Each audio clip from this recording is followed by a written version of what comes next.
Baik, saya mulai. Assalamualaikum warahmatullahi wabarakatuh. Alhamdulillahirrabbilalamin. Assalatu wassalamu ala asrafil anbiya'i wal mursalin.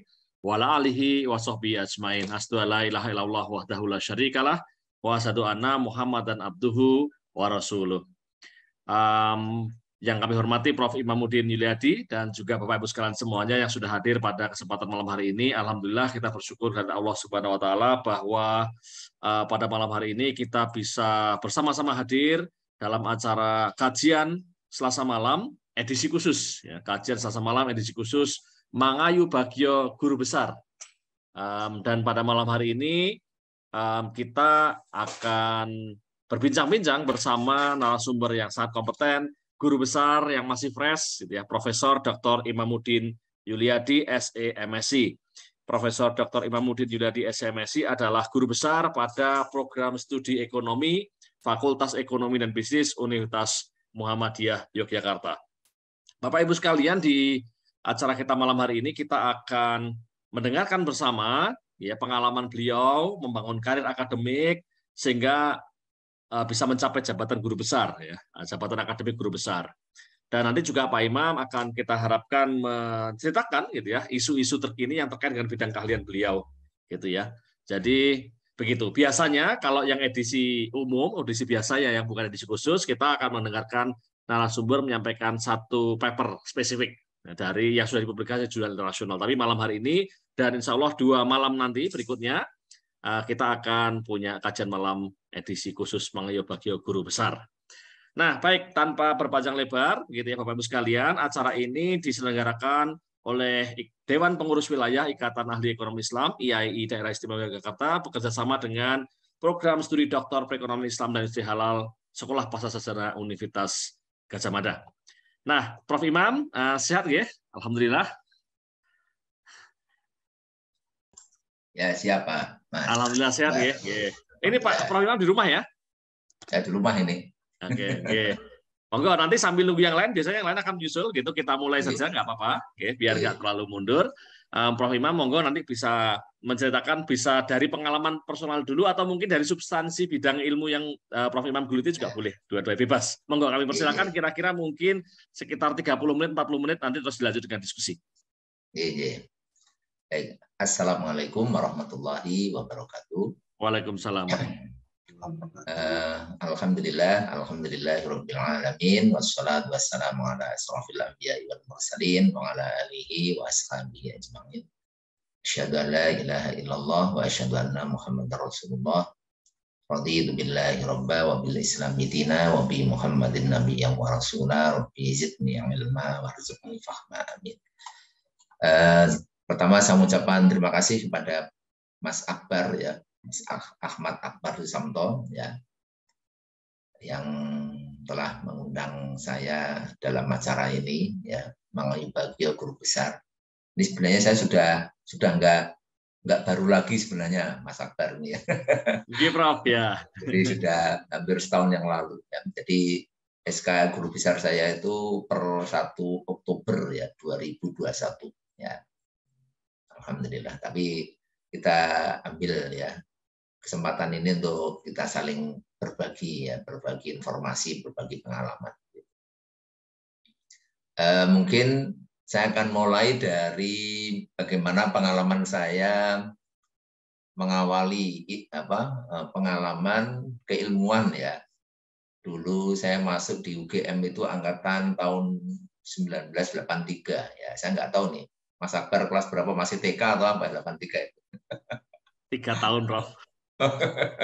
Ya, jadi saya 83 itu masuk di Gadjah Mada ya. Pada saat itu ya itu belum ada penjurusan ya, penjurusan langsung milih jurus itu nggak ada ya. Jadi nyemplung itu langsung Fakultas Ekonomi ya, dulu FE istilahnya, bukan FIP.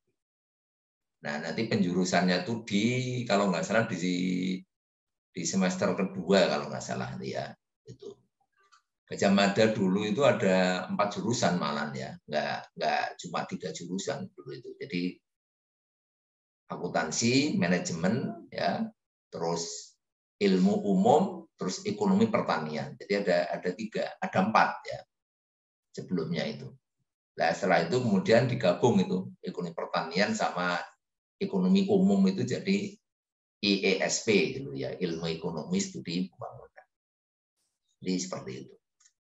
Nah, ketertarikan saya pada jurusan ilmu ekonomi ya itu ya pertama terkesan dengan guru-guru saya dulu, guru-guru kita dulu itu ya. Pada saat itu ada Prof. Mubiarto ya, kemudian ada Prof. Rukmono Markam ya, kemudian ada Sukaji Rangwiharjo, Prof. itu ya, kemudian ada Prof. Siapa yang ekonometrika itu ya, kemudian Pak Sudiono dan sebagainya ya. Saya terkesan itu. Terkesannya itu satu ya, beliau-beliau itu adalah orang-orang yang punya dedikasi yang luar biasa ya, dan juga karya-karya yang juga cukup bagus gitu ya. Jadi buku-bukunya kayak bukunya Pak Mubiarto ya, ekonomi pertanian ini menjadi rujukan ya, baik di Fakultas Ekonomi maupun di Fakultas Pertanian. Nah, saya punya kesan tersendiri dengan beliau itu ya. Jadi Prof. Mubiarto ini dosen yang dia itu nulisnya bagus dan juga retorikanya juga bagus gitu ya. Jadi kalau ngajar itu runtut sekali itu ya, bagus gitu ya. Jam itu juga tulisannya juga bagus ya. Gitu. Nah itu tertarik. Nah Prof. Sudiono kita kenal juga, buku-bukunya juga cukup banyak. Nah pada saat itu kita sebenarnya masih agak bimbang itu, kita mau masuk pada saat itu yang jadi favorit kan akuntansi ya. Jadi ekonomi itu kayak sisa penjurusan gitu. Tapi di awal saya masuk di UGM itu ya, itu ada majalah ya namanya Prisma. Mungkin Bapak Ibu semuanya pernah mendengar ya Prisma. Jadi Prisma ini majalah majalah ilmiah populer gitu ya, yang menyajikan tulisan-tulisan yang agak serius ya, termasuk dalam bidang ekonomi ya, sosial, ekonomi, budaya, filsafat ya. Jadi penulis-penulisnya tuh ya orang-orang yang berkompeten ya. Jadi nama-nama kalau filsafat kayak Ignaz Leiden ya. Kemudian kalau bidang sosial kayak Kunto Wijoyo. Terus kalau ekonomi Syahrir ya. Kemudian Dawam Raharjo ya. Abdurrahman Wahid ya, dulu juga sering nulis di Prisma itu. Nah, dari tulisan-tulisan di Prisma itu ya, terutama yang kajian tentang ekonomi itulah yang membuat saya itu menjadi tertarik di bidang ilmu ekonomi ya. Tulisannya Dawam Raharjo, tulisannya Syahrir ya. Nah, dan juga penulis-penulis yang lain kayak Tawang Alun ya dan sebagainya itu sedikit banyak yang membuat saya itu tertarik di bidang ilmu ekonomi. Nah, pada saat itu isu tentang ini kebetulan saya tuh di samping juga senang dengan ilmu ekonomi, tapi juga senang dengan kajian tentang keislaman. Sehingga di awal kuliah saat itu sebenarnya isu-isu tentang ekonomi Islam itu sudah ada ya dalam benak saya itu ya. Cuma kajian-kajiannya itu masih sangat minim sekali ya saat itu. Kalau toh ada itu buku-buku yang relatif sedikit sekali ya. Saya masih ingat yang menampilkan buku ekonomi Islam itu bukunya Pak siapa yang ketua Pak Azhar Basir ya, Ahmad Azhar Basir ya, almarhum gitu ya, mantan pimpinan pusat Muhammadiyah itu. Saya masih ingat itu ada bukunya, tapi ya bukunya tentang pokok-pokok ekonomi Islam. Jadi isu tentang ekonomi Islam pada saat itu tuh masih sangat sedikit sekali. Nah, jadi kalau toh ada kajian tentang ekonomi Islam itu sifatnya normatif ya, tentang ayat Al-Quran ya, kemudian tentang hadis yang menjelaskan tentang riba dan sebagainya. Jadi berputar di masalah kajian-kajian ayat Al-Quran dan hadis. Gitu. Jadi kalau bicara ekonomi Islam itu bicara tentang ayat Quran dan hadis. Gitu. Nah, yang orang ekonomi ya itu jadi agak kurang puas ya kalau menyajikan ekonomi Islam itu hanya dari ayat-ayat saja. Jadi kita ingin mencoba ya ingin tahu lebih dalam lagi. Tapi pada saat itu masih relatif sedikit ya. Nah, mulai muncul ya kajian yang agak serius itu tulisannya Hidayat Mata Atmaja. Nah, saya masih ingat gitu ya. Jadi dulu pernah saya punya bukunya, tapi sudah nggak ada nanti ya. Nah, situ. Jadi ketertarikan terhadap kajian ekonomi Islam itu sebenarnya sejak kuliah itu di tahun-tahun ketiga ya, tahun kedua ketiga itu sudah ada, cuma referensinya relatif masih sedikit. Nah, memang pada saat itu juga tidak lepas dari kondisi politik ya, politik era Orde Baru yang belum begitu welcome terhadap isu-isu Islam ya pada saat itu. Sebelum IJMI terbentuk gitu ya, sebelum IJMI terbentuk ini ya. Oke, jadi itu sekilas ya, dan selesai ya S1. Nah, singkat cerita, kemudian saya kerja di UMY, Universitas Muhammadiyah Jakarta. Nah, selepas dari S1 kemudian kerja di UMY, semangat untuk belajar ekonomi Islam itu masih ada. Ya. Nah, di UMY itu ada pelopor ekonomi Islam, namanya Pak Masudi Mukorobin, yang terkenal dengan julukan Pak Haji ya, almarhum dia ya. Itu mungkin ya beliau itu adalah pelopor ya, salah satu pelopor pertama ya di Indonesia tentang kajian ekonomi Islam. Ya. Terutama keseriusan beliau dalam mengkaji ekonomi Islam secara kurikuler, yang kemudian beliau tekuni dengan belajar S2 sampai S3 ya di Malaysia. Jadi pada saat itu perhatian orang untuk belajar ekonomi Islam secara serius ya, sampai mengambil S2, S3 ya, itu relatif masih sangat sedikit ya. Beliau berangkat kalau nggak salah tahun 94 ya, 94 sampai berapa? Pulang tahun 2008 ya, tetapi selesai S2, S3-nya. Itulah yang kemudian menginspirasi ya dosen-dosen muda lainnya untuk berbondong-bondong datang ke Malaysia, ke IUM ya. Nah, begitu termasuk dosen-dosen di UMY ya, itu jadi salah satu pelopornya itu adalah almarhum. Nah, keberadaan beliau, konsistensi beliau dalam mengkaji ekonomi Islam itu menambah semangat saya untuk belajar ekonomi Islam. Tapi sebenarnya kajian keilmuan saya itu secara akademik ya, itu tidak mengkaji tentang ekonomi Islam. Cuma saya tertarik dengan ekonomi Islam. Sehingga sumber yang saya cari ya dari buku-buku, dari diskusi ya, termasuk ikut seminar-seminar, ikut pelatihan-pelatihan ya, termasuk yang dulu diadakan oleh Mas Akbar itu ya di GM itu. Nah, dan yang menjadi kesan sangat dalam ya dari kajian ekonomi Islam yang diadakan oleh mahasiswa UGM pada saat itu adalah bagaimana melihat ekonomi Islam itu dari kacamata economics. Jadi nuansanya itu nuansa economics, bukan nuansa normatif Al-Quran Sunnah ya. Kalau Al-Quran Sunnah sudah jelas itu ya, orang tahu kalau riba itu adalah halal. Tapi kajian secara akademik bagaimana menjelaskan tentang ekonomi Islam secara lebih jauh itu relatif masih sedikit lah. Pak Adi Warman itu memberikan perspektif yang beda begitu ya. Jadi menjelaskan ekonomi Islam itu dari kacamata yang beda. Dan kita bisa lihat dari buku-bukunya itu. Nah, itulah yang menyebabkan saya menjadi lebih bersemangat lagi. Artinya begini. Jadi seiring saya mengambil S2, dulu S2 saya itu dari UGM ya.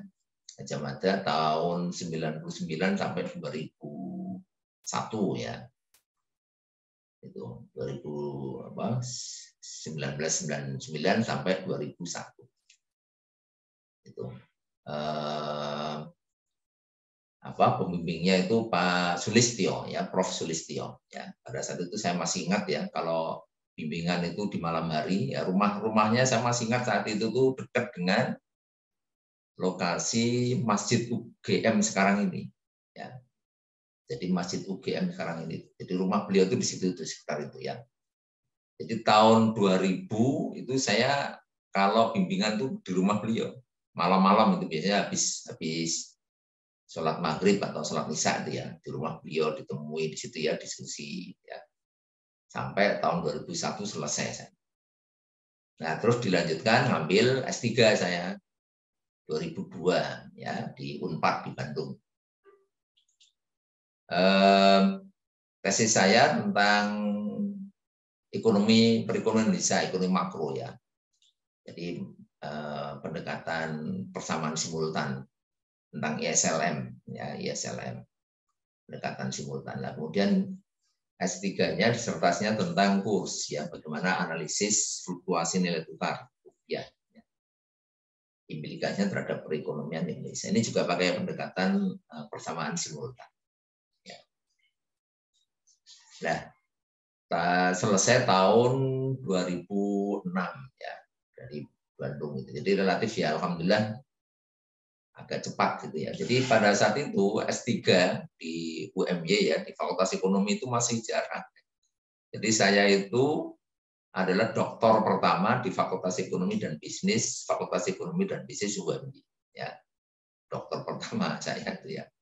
Jadi saat itu mau ngambil S3 itu orang masih miar-miur gitu ya. Nah, itu. Ya alhamdulillah bisa cepat selesai ya. Mengapa bisa cepat ya karena faktor ekonomi aja. Kalau terlalu lama nanti biayanya yang nggak kuat gitu ya. Kebetulan juga membawa keluarga ke sana. Alhamdulillah selesai. Jadi itu sekilas tentang bagaimana perjalanan meniti karir akademik dari sisi kependidikan. Memang bicara mengenai karir dosen ya itu nggak lepas bagaimana kita harus juga memperhatikan tentang jabatan fungsional ya, jabatan akademik ya. Jabatan akademik itu. Di awal-awal saya masuk di UMY itu dulu ya sampai tahun 2000 kalau nggak salah ya. 93 sampai tahun 2000 itu masih menggunakan model yang lama. Ya, tidak seperti sekarang ini ya jenjang kepangkatan akademik sekarang ini kan asisten ahli, lektor kepala, langsung guru besar gitu ya. Jadi lebih simpel, meskipun dia poin-poin yang harus dikumpulkan, akumulasinya juga cukup banyak. Dulu zaman saya ya, sebelum tahun 2001 ya, itu jenjang kepangkatannya itu banyak gitu ya. Banyak. Jadi asisten itu ada 2, asisten ahli asisten ahli sama asisten ahli madya, masalah itu ya, asisten ahli madya, asisten ahli ya. Kemudian lektor itu masih dibagi lagi, ada lektor muda, lektor lektor madya ya, dan baru lektor gitu ya. Jadi di dalam lektor itu masih ada lektor muda, ada lektor madya, baru lektor. Ya, lektor kepala pun juga ada lagi. Jadi kalau di total itu mungkin ada sekitar 12-an ya, jenjang dari paling bawah sampai guru besar itu ada 12 jenjang. Nah, saya melewati episode ya, episode aturan ya, yang lama maupun yang baru ya. Sehingga ada istilah namanya in passing kan gitu ya. Disesuaikan begitu. Nah, jadi alhamdulillah ya, Pak, dengan model, dengan aturan yang lama itu saya setiap 2 tahun itu bisa naik pangkat gitu ya, naik pangkat. Jadi dari tahun 93 sampai 2001 itu saya sudah lektor kepala. Jadi hampir setiap tahun itu naik. 2 tahun naik. Gitu ya. Alhamdulillah. Ya, jadi sebelum berangkat ngambil S3 saya itu sudah lektor kepala. Nah, seharusnya setelah pulang dari ngambil S3 itu bisa cepat langsung ngambil guru besar gitu ya. Ya saat itu sebenarnya sudah ada usaha. Cuma suasana di UMY saat itu nggak begitu nggak begitu greget gitu ya untuk mendorong dosen-dosennya untuk mengurus kepangkatan guru besar. Ya. Jadi istilahnya semuanya dikembalikan ke masing-masing gitu ya. Mau diurus silakan, nggak diurus ya dibiarkan gitu ya. Jadi nggak ada semacam usaha ya untuk mengingatkan dan mendorong dan memaksa gitu ya. Jadi sudah mulai nyiapkan dokumen tahun 2008 sudah sebenarnya saya. Tapi kemudian seiring dengan perjalanan waktu dan juga kondisi semangat itu yang naik turun akhirnya ya saya biarkan aja sampai aturan-aturan itu berubah sedemikian rupa ya. Jadi aturan berubah ya udah biarin aja ya, terus ya sampai ada satu aturan di UMY yang mendorong orang yang sudah saatnya guru besar harus guru besar. Nah, disitulah ya saya menemukan momentum untuk istilahnya dijorok istilahnya ya. Jadi sedikit ada pemaksaan istilahnya ya. Gitu. Ya alhamdulillah ya semuanya karunia dari Allah Subhanahu wa taala. Jadi itu dari sisi karir jabatan fungsional gitu ya. Alhamdulillah. Jadi memang tantangan dalam karir dosen itu kan bagaimana kita meraih jabatan kependidikan tertinggi S3 dan bagaimana meraih jabatan fungsional yang tertinggi yaitu guru besar. Jadi sebenarnya jabatan guru besar kalau zaman dahulu ya, zaman yang senior kita itu kan otomatis kenaikan. Makanya jangan heran kalau misalnya mereka dosen-dosen ya yang masih S1 tapi bisa guru besar karena memang ada kenaikan otomatis dulu. Tapi kalau sekarang tidak. Sekarang itu harus melalui sebuah proses penilaian angka kredit ya dengan persyaratan-persyaratan yang tertentu. Nah, itu perjalanan dari sisi jenjang kependidikan dan jenjang jabatan fungsional. Nah,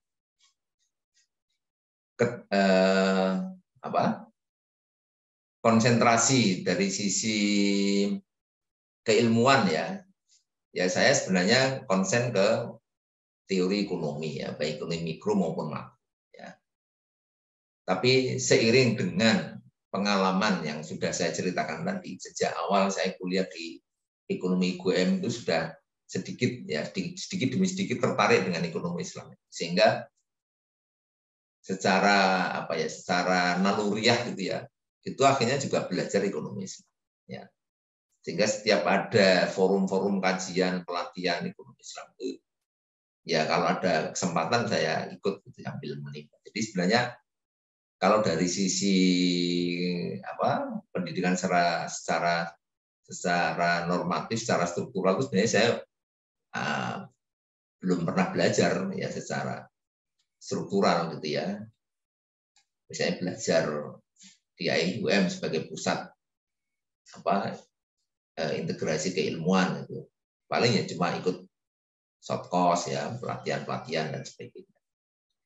Nah, Ibu Bapak yang saya hormati, sampai sekarang dan menjadi komitmen saya, itu saya ingin terus belajar ekonomi Islam ya. Pertimbangannya apa? Satu ya memang ini bagian dari tanggung jawab kita sebagai seorang muslim gitu ya. Tentang bagaimana kita melakukan integrasi keilmuan. Bagaimana mengkaji ilmu sebagai bagian dari ibadah pada Allah SWT. Terus yang kedua, belajar dari sejarah sebenarnya ya. Mengapa kok kita perlu belajar ekonomi Islam? Belajar dari sejarah bahwa kontribusi cendekiawan Muslim terhadap perkembangan ilmu ekonomi secara umum ya itu tidak bisa diabaikan. Ini sebuah fakta sejarah ya. Termasuk dalam bidang ilmu ekonomi ya. Nah, saya ingin melihat kembali itu ya bagaimana khasanah pemikiran cendekiawan Muslim ya di tengah di tengah kemapanan ilmu ekonomi yang sudah ada sekarang ini yang dikembangkan dari Barat. Ya. Kalau kita belajar ekonomi mikro, makro jelas ya itu sudah sedemikian rupa ya mapannya itu ya. Lantas di mana itu ekonomi Islamnya? Nah itulah yang menjadi semangat saya belajar ekonomi Islam. Termasuk juga diskusi tentang isu-isu ekonomi Islam ya.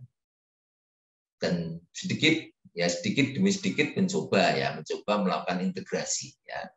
Interkoneksi ya antara ilmu ekonomi modern dengan ekonomi Islam. Ya, sebatas kemampuannya. Nah, begitu. Jadi itu yang menjadi pertimbangan. Kemudian yang berikutnya, mengapa saya tertarik dengan kajian ekonomi Islam itu adalah belajar ekonomi itu belajar perilaku ya, perilaku manusia ya. Jadi perilaku manusia bagaimana mengelola sumber daya ekonomi yang terbatas ini untuk bagaimana bisa mencapai kondisi kehidupan yang sejahtera dan berkesinambungan. Ini kan normatif sekali ya. Perilaku ini kan sangat normatif ya. Nah, bicara normatif, maka disitulah Islam punya norma-norma ya dalam Al-Quran dan As-Sunnah. Maka itulah yang menjadi pertimbangan saya itu concern ya belajar tentang ekonomi Islam.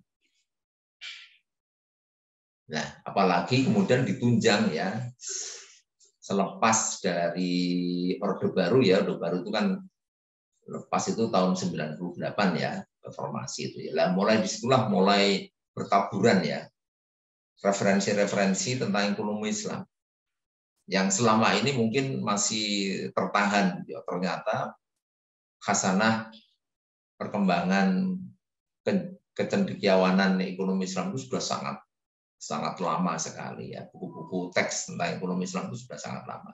Tapi mengapa kok sampai di Indonesia itu baru akhir-akhir ini? Nah inilah yang menambah kita itu semangat dalam belajar ekonomi Islam. Nah cuma secara akademik ya publikasi saya pun juga sebenarnya tidak banyak ya, paling hanya 1-2 yang tentang ekonomi Islam. Lebih banyak publikasi baik itu di jurnal Sinta 2 dan sebagainya.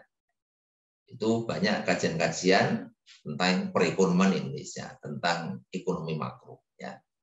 Dan juga publikasi yang ada di Scopus ya, itu juga rata-rata ya kajian tentang ekonomi makro, ekonomi bangunan.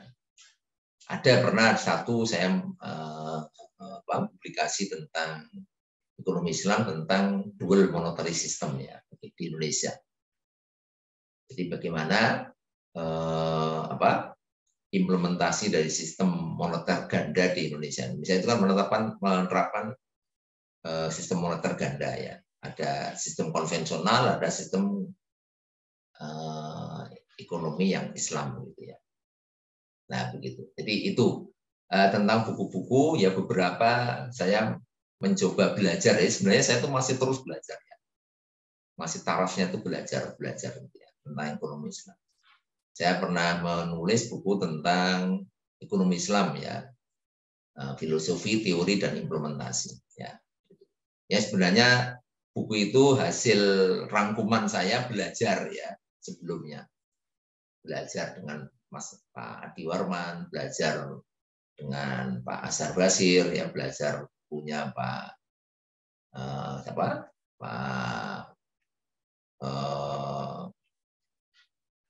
itu ya Safi Antonio dan sebagainya ya.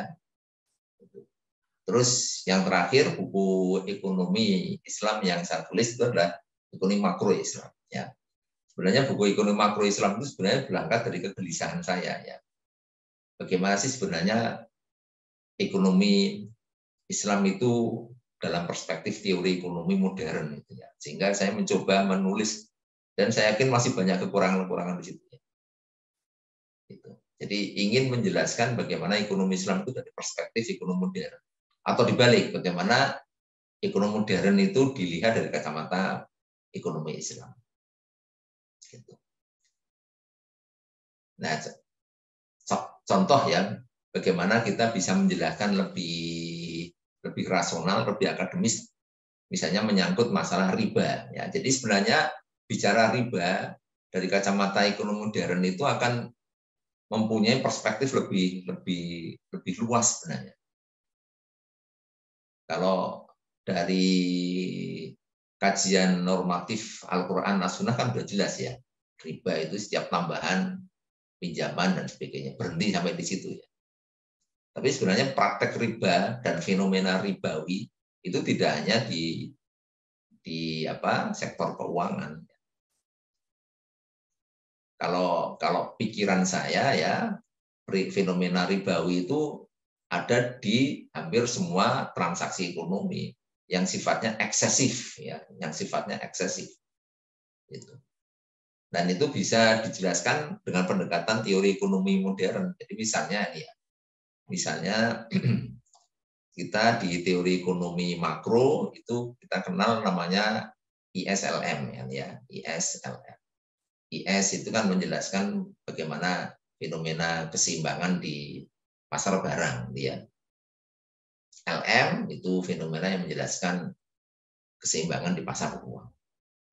Jadi ekonomi Islam itu ekonomi yang bagaimana berusaha ekonomi itu ada dalam kondisi keseimbangan. Keseimbangan itu kan bahasa agamanya namanya adil ya.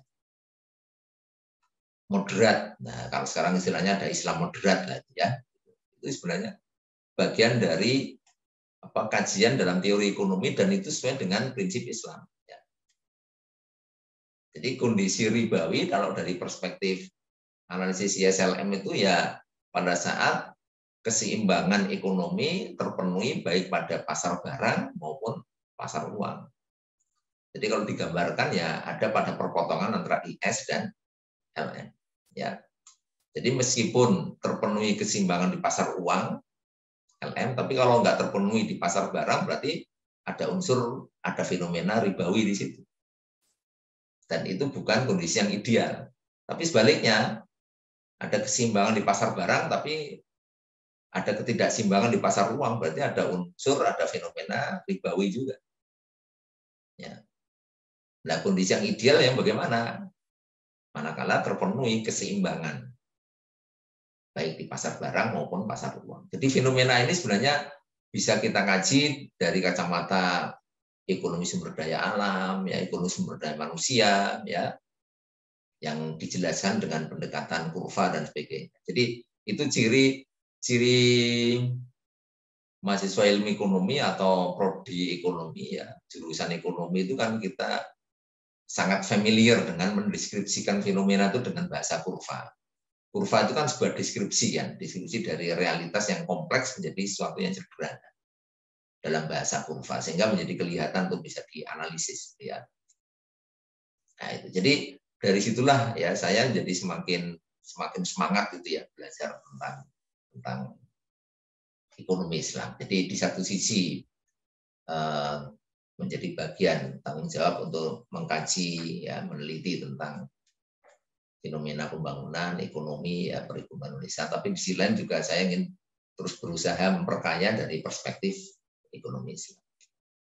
Jadi saya kira demikian mungkin Mas Akbar ya.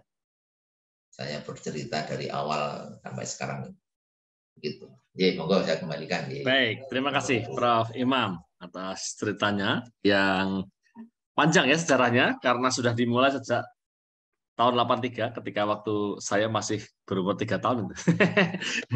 Nah, oke.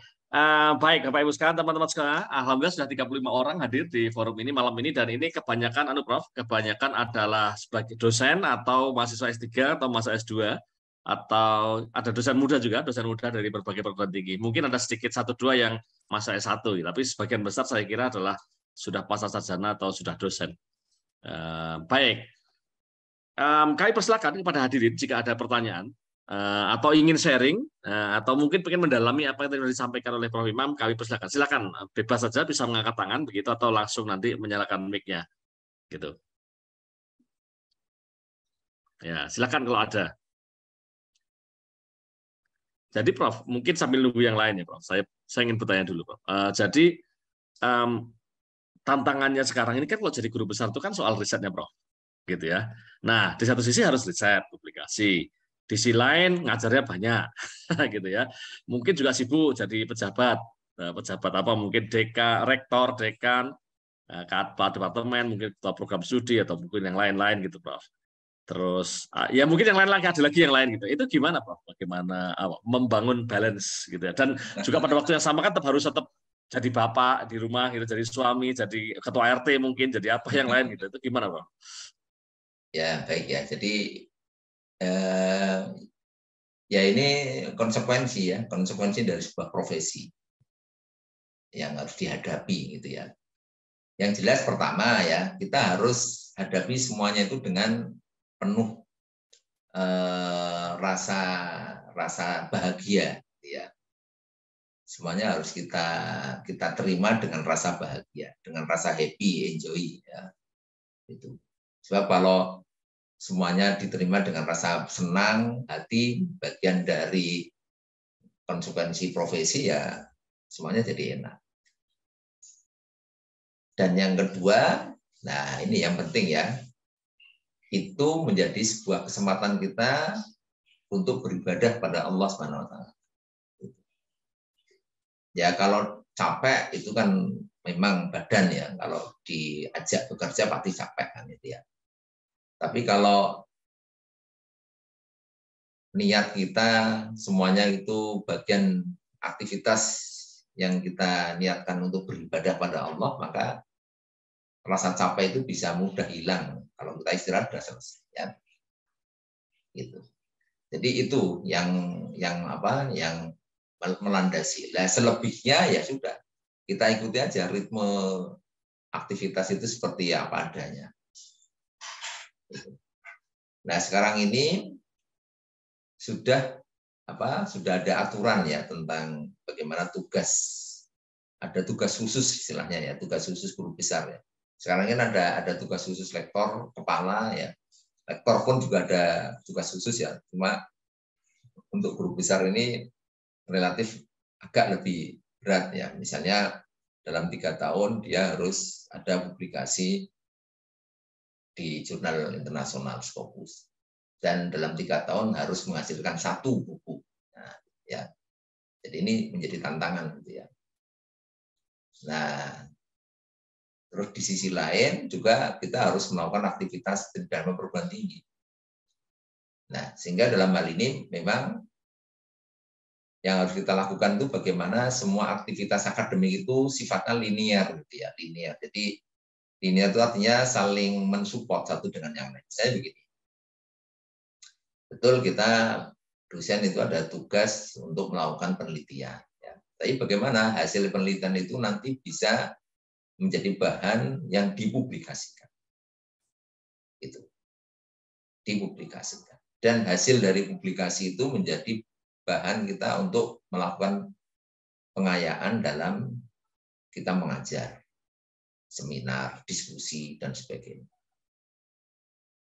Bahan dari penelitian itu nanti kita gunakan untuk menjadi bahan membuat buku, dan seterusnya. Jadi itu ya. Jadi linearitas kegiatan itulah yang relatif akan meringankan tugas kita dalam melaksanakan tugas-tugas akademik seperti itu. Nah, untuk jabatan-jabatan politis ya, jadi kaprodi, jadi dan sebagainya di universitas ya, saya kira itu pilihan ya, pilihan. Kalau sudah guru besar itu ada posisi tawar lah ya untuk bisa menerima atau menolak gitu ya. Nah, kebetulan saya itu sudah pernah menjabat ya di UGM, alhamdulillah ya karirnya tuh cuma belum sampai rektorat ya, tapi nggak ada keinginan. Dulu pernah jadi wakil direktur pasca sarjana ya, nah, kemudian jadi wakil dekan di Fakultas Ekonomi dan Bisnis juga pernah, jadi sekprodi pernah ya, jadi kaprodi pernah juga ya, 2 periode malah ya. Jadi ya itulah ya tantangannya. Masing-masing ada ada dinamikanya ya, ada dinamikanya. Ya memang berat ya, bagaimana kita melakukan aktivitas administratif di satu sisi, di sisi lain kita harus punya tanggung jawab menghasilkan karya-karya ilmiah. Tapi sekali lagi tadi itu berawal dari motivasi dasar tadi itu ya. Kalau kita lakukan dengan senang hati dan itu menjadi bagian dari ibadah kita kepada Allah, maka ada energi di situ ya, yang kita itu tidak mudah lelah ya, tidak mudah mengeluh ya. Itu. Ya kalau soal capek jelas capek ya. Apalagi seusia saya ini kan harus ekstra hati-hati ya. Sudah hampir mencapai angka 6 kan itu ya. Jadi harus bisa membagi waktu dengan sebaik-baik. Jadi gitu Mas Akbar. Baik Prof, ini ada pertanyaan nih di chat dari Bu Man. Bu Man, mohon maaf Bu Man, ini Bu Man siapa ya?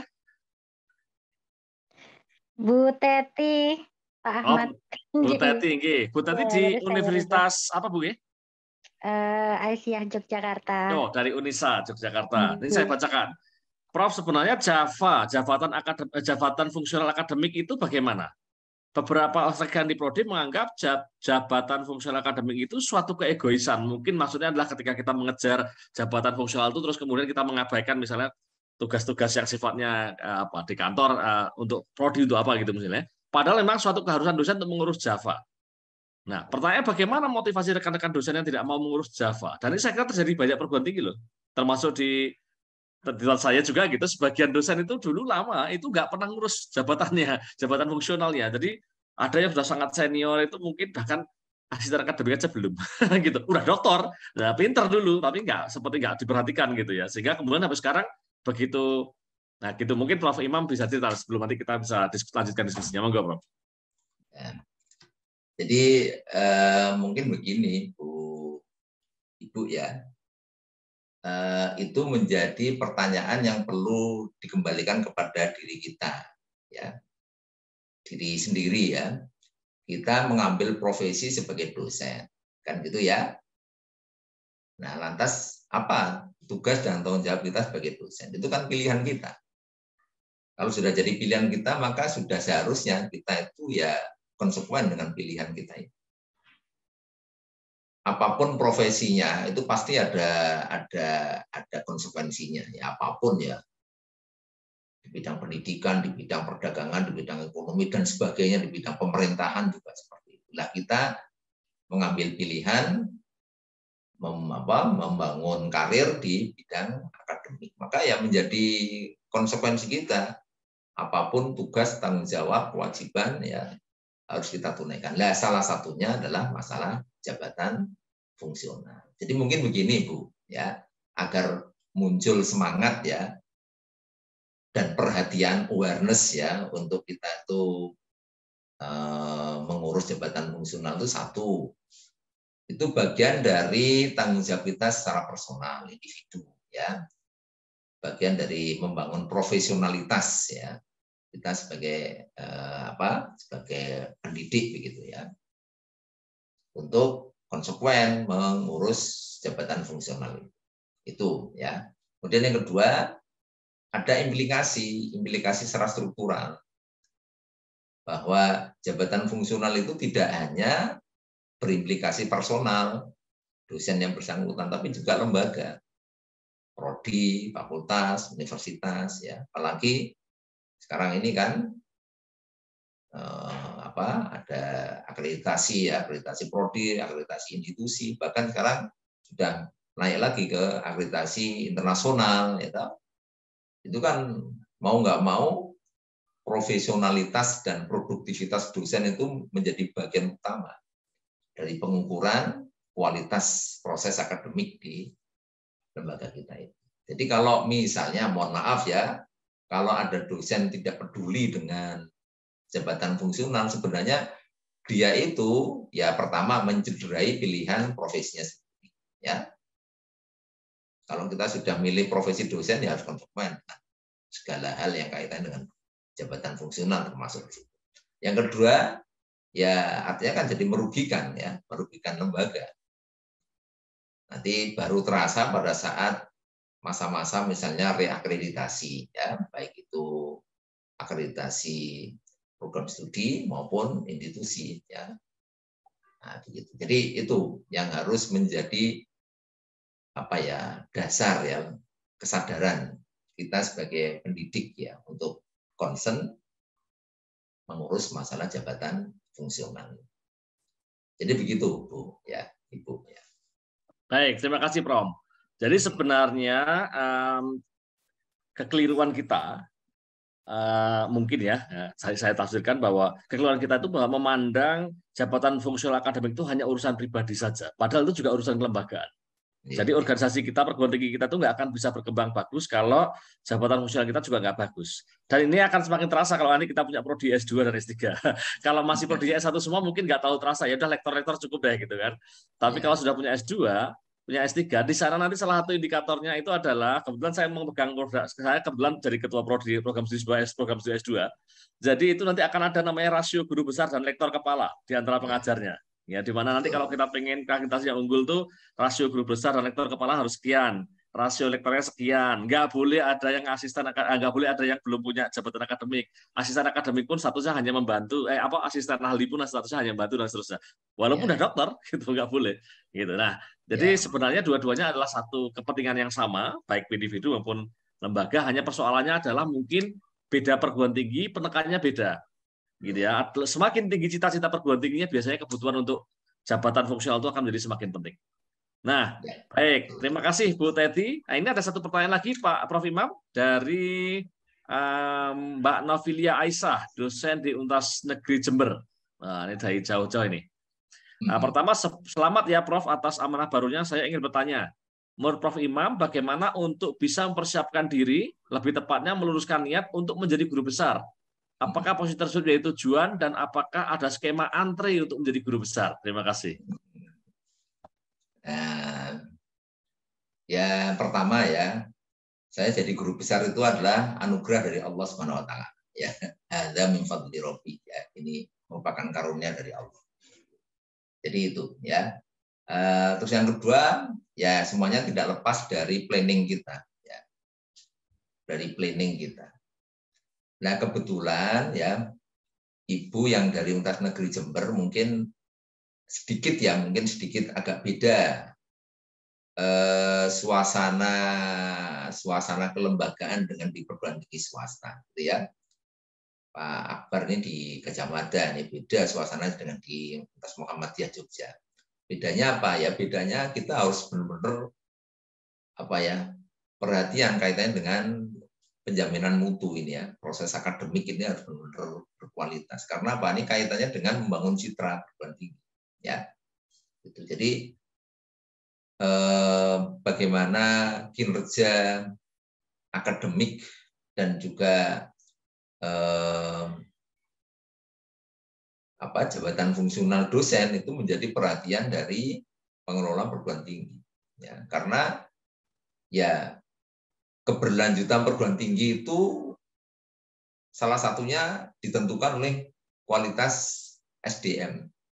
Dalam hal ini adalah dosen itu. Ya istilahnya kalau kita ingin lembaga kita eksis ya dan diminati masyarakat, ya kita harus berusaha untuk tampil yang terbaik. Ya. Kalau dosen ya berusaha untuk pendidikannya maksimal S3. Jabatan fungsional ya diarahkan sampai maksimal. Gitu. Jadi ini bagian dari upaya untuk membangun keberlanjutan ya, sebuah lembaga. Dan itu terasa sekali pada lembaga perguruan tinggi swasta ya. Itu. Nah, terus kaitannya dengan pengurusan jabatan akademik, apakah itu antri atau tidak antri ya. Kebetulan kalau di UMY itu nggak ada istilah antri-antri ya. Pokoknya semuanya didorong. Bahkan lebih kasarnya lagi dijoroke ya. Dijoroke itu lebih jelas ya. Joroke kalau diem itu malah dipanggil gitu ya. Ini dosen ini sudah sekian tahun kok nggak ada perkembangannya, dipanggil gitu ya. Ditanya sebabnya apa itu. Dan itu menjadi sesuatu yang menggembirakan sebenarnya kalau kita kaitkan dengan niat awal kita tadi. Tapi menjadi beban kalau kita tidak punya dasar niat yang tadi itu ya. Jadi semuanya kembali kepada bagaimana kita melihat ya. Itu sebagai pilihan profesi yang harus kita tekuni dengan benar. Gitu. Nah, kalau kita sebagai seorang muslim yang paling pas ya tadi, apa yang kita lakukan itu semuanya bagian dari ibadah pada Allah SWT. Ya. Soal hasilnya seperti apa ya kita serahkan semuanya pada Allah sambil kita berusaha sebaik mungkin. Ya. Saya kira demikian mungkin ya. Baik, terima kasih Prof.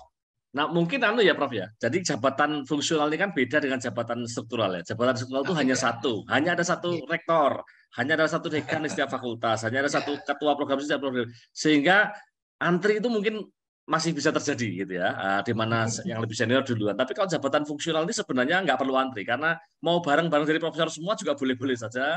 Mau bareng-bareng semuanya nggak naik-naik juga boleh saja gitu ya. Gitu. Jadi sebenarnya tidak perlu antri. Gitu. Jadi asalkan masing-masing individu menyiapkan diri ya nggak ada masalah gitu. Dan tidak ada yang bisa menghalangi kecuali memang secara umum tidak ada yang bisa menghalangi gitu ya. Walaupun mungkin ada satu kesadaran khusus ya, tapi secara umum tidak ada yang bisa menghalangi seseorang untuk bisa menjadi guru besar katakanlah begitu sepanjang memang semua ketentuannya terpenuhi. Nah baik, ini ada pertanyaan berikutnya dari Yeri Mumtaz, Pak Yeri, Ibu Bapak ya Bapak. Pak Yeri Mumtaz Juan Ngapunten dari perguruan tinggi mana Pak? Oh, ada tulisannya. Astagfirullahaladzim, saya nggak baca ini. Ada tulisannya. Ini Ibu Ida Rosa dari UIN Walisongo Semarang. Oh, saya tadi nggak baca detail. Nah, ini pertanyaan begini, Prof. Prof izin bertanya, apa kiat-kiatnya, ya? Apa kiat-kiatnya untuk meningkatkan karir bagi dosen kontrak dan belum memiliki jabatan fungsional?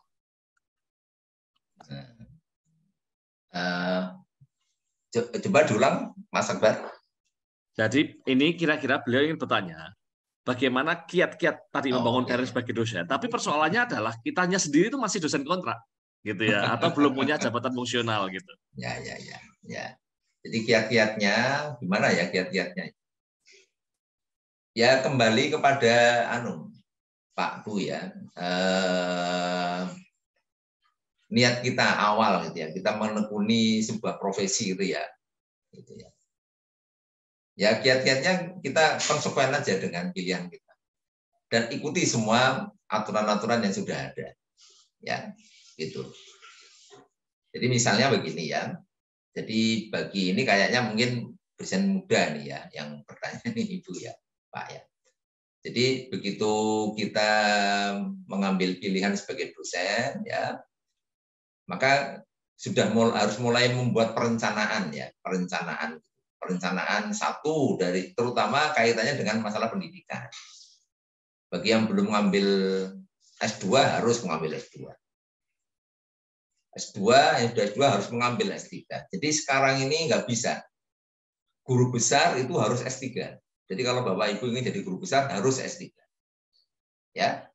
Sudah S3 pun kalau dia belum melakukan publikasi di jurnal internasional bereputasi pun juga tidak bisa. Jadi itulah kira-kira ya. Tapi persyaratan yang seperti itu tuh ya, itu jangan dianggap sebagai beban. Ikuti aja lah. Ikuti aja, prosesnya diikuti ya dengan baik, dengan sungguh-sungguh ya, maka hasilnya tuh ya insya Allah nggak akan jauh dari usaha yang kita lakukan ya. Jadi Allah tuh maha adil ya, akan berikan hasil sesuai dengan usaha kita dan doa kita ya, seperti itu. Nah selebihnya rajin-rajin aja lah, khusus untuk yang masalah jabatan fungsional ya. Sekarang ini sebenarnya prosesnya itu lebih tertata ya dibandingkan dengan dulu ya. Artinya apa? Artinya proses penilaian angka kredit itu bisa dipantau. Ya, dipantau dalam sebuah sistem aplikasi namanya Selancar ya. Jadi bagi Bapak Ibu yang sekarang sedang mengurus jabatan fungsional ya, itu bisa dilihat. Kira-kira dokumen saya, penilaian saya itu sudah sampai mana. Itu bisa dilihat, dipantau. Kekurangannya apa, komentarnya apa ya. Gitu. Jadi relatif unsur subjektivitas dalam penilaian itu relatif agak lebih kurang ya, tetap di sana sini masih ada karena namanya aja manusia ya, kita menilai karya manusia oleh manusia, ya pasti ada unsur-unsur seperti itu. Tapi dibandingkan dengan dulu tuh sekarang tuh lebih tertata, ya. Jadi sekarang ini lebih ditekankan pada diri kita sebagai dosen dalam upaya untuk menghasilkan karya-karya tadi. Ya, jadi yang difokuskan tadi itu, ya, bagaimana Bapak Ibu memenuhi persyaratan-persyaratan tadi, terutama ya bagi mereka yang ingin mengurus jabatan fungsional itu kaitannya dengan publikasi, ya. Jadi publikasi untuk yang lektor syaratnya apa, yang lektor kepala apa, yang guru besar apa. Jadi semuanya sudah ada, ya. Jadi seperti itu. Baik, Prof. Terima kasih ya. Jadi tadi sudah dikatakan oleh Prof. Imam, gitu. Jadi riset mungkin lanjut, ya. Kalau memang sudah punya riset, publikasi tetap diperjuangkan karena belum tentu disubmit sekarang, publikasinya sekarang bisa jadi nanti keluarnya publikasi itu sesudah punya jabatan akademik atau sudah menjadi dosen yang bukan dosen kontrak lagi, gitu. Jadi waktu itu tinggal panen kalau kita terus dilanjutkan sekarang. Jadi Bapak Ibu sekalian, mungkin yang teman-teman masih muda ya, kalau dosen kontrak belum menjadi dosen tetap itu memang belum bisa mengurus jabatan fungsional ya, belum bisa ngumpulin angka kredit gitu ya. Tetapi bukan berarti kemudian nggak bisa ngapa-ngapain. Ya, tadi salah satunya adalah kalau memang Anda punya riset, lakukan riset terus, gitu, publikasikan, dan sebagian publikasi itu butuh waktu yang panjang. Kadang ada yang setahun, kadang 2 tahun kalau di jurnal yang bagus. Itu, dan bisa jadi waktu itu ketika Anda jadi dosen tetap, Anda sudah sudah dipublikasikan. Kedua, kadang-kadang ya ini pengalaman sebagian teman, untuk jadi dosen tetap itu butuh publikasi, terutama kalau di perguruan tinggi yang baik itu mereka akan ketika lihat CV Anda, wah ini sudah pernah publikasi gitu, itu kemungkinan diterimanya lebih besar dibandingkan dengan belum. Gitu. Jadi itu bagian dari investasi. Jadi kalau Anda pengen jadi dosen tetap, itu kalau Anda punya publikasi-publikasi yang baik itu akan kemungkinan sama-sama dokter ya, sama-sama dokter, satunya nggak punya publikasi, dia punya publikasi, tentu saja akan lebih sukai yang punya publikasi dengan asumsi hal lain tetap gitu. Dan yang ketiga, kalau misalnya investasinya ilmu ya, ilmu kan dalam artian riset itu kan punya pengalaman, maka dalam jangka panjang pasti akan akumulatif dan semakin pinter nanti akan semakin mudah ke depan dikembangkan. Nah, baik. Terima kasih. Ini tadi pertanyaan ketiga dari Win Wali Songo Semarang, gitu ya. Kami persilakan kalau masih ada yang lain, Bapak Ibu sekalian. Ini luar biasa nih. Tadi yang bertanya dari mana-mana ini, Prof. Dari Semarang, dari Jember, tadi yang pertama dari Jogja. Nah, ini beda lagi nih dari Kuningan, Tasikmalaya. Ya, ini pertanyaan Prof. Ini pertanyaan dari Mas Dian Friantoro Semarang. Kalau ini saya tahu beliau dosen di Untas Siliwangi, Tasikmalaya, Unsil. Ya, Assalamualaikum. Salam kenal Prof. Saya ingin meminta wejangan atau nasihat dari Prof. Imamuddin khususnya untuk dosen muda dalam membangun karir akademik. Ya. Nah, apa Prof kira-kira wejangannya, Prof? Terima kasih. Wah ini dosen-dosen muda sekarang kan hebat-hebat sebenarnya ya. Jadi mereka kemampuan akademiknya juga bagus-bagus ya.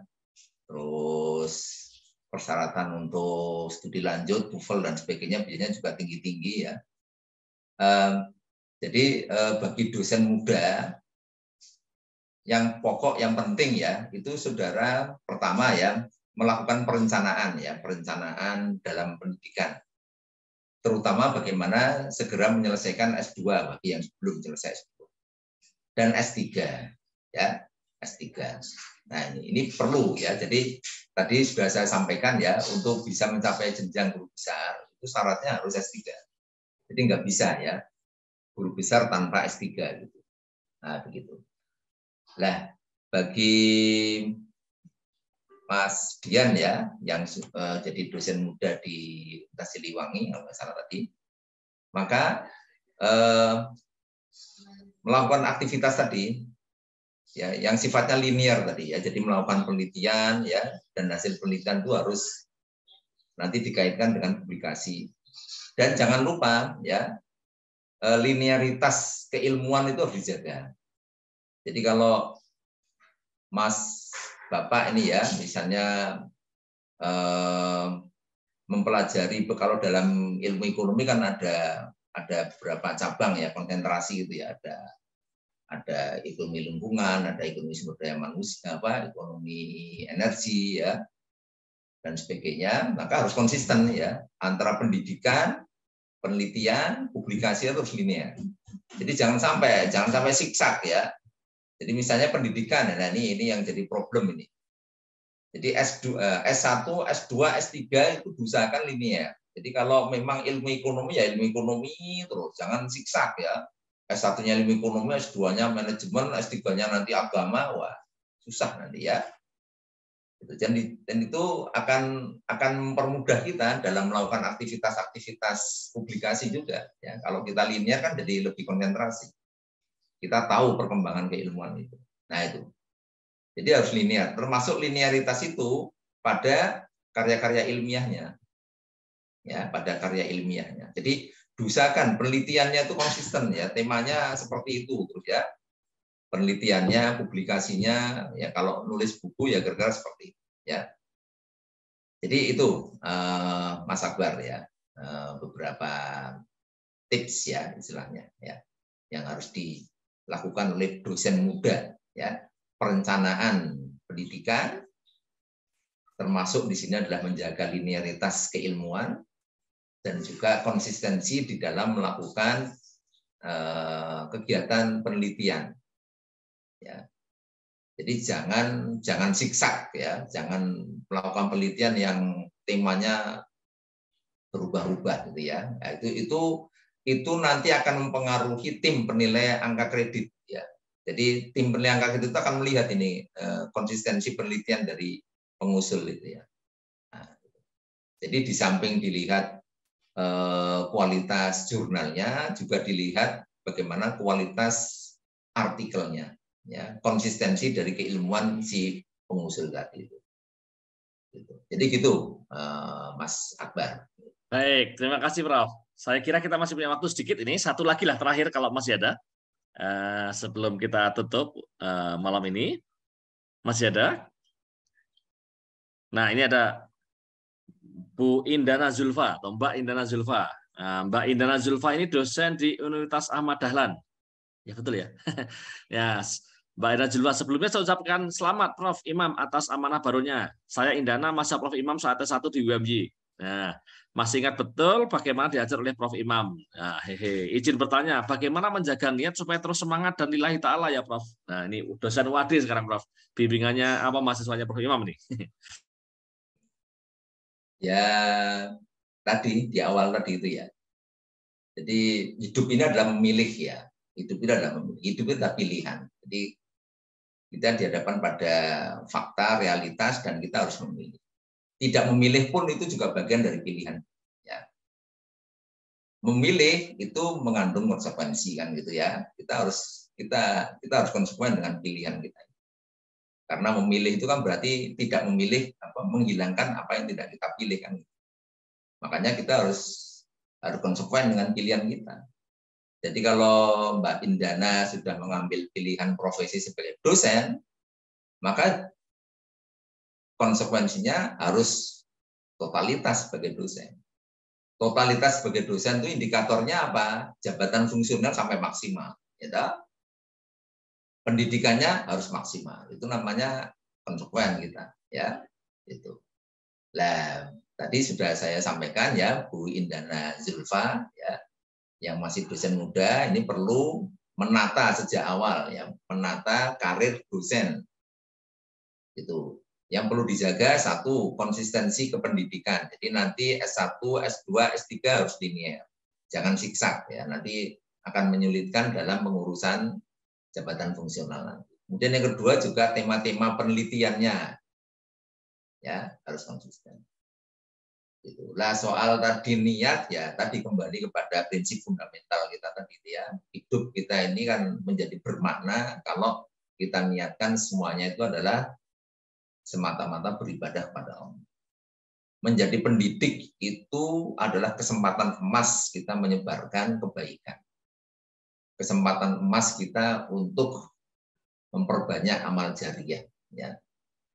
Dan kita akan semakin besar kapasitas kita menyebarkan kebaikan itu seiring dengan kita konsekuen dengan pilihan kita sebagai karir dosen tadi yang ditunjukkan dengan jenjang kependidikan ya, S1 ke S2, S2 ke S3 dan juga jenjang fungsionalnya.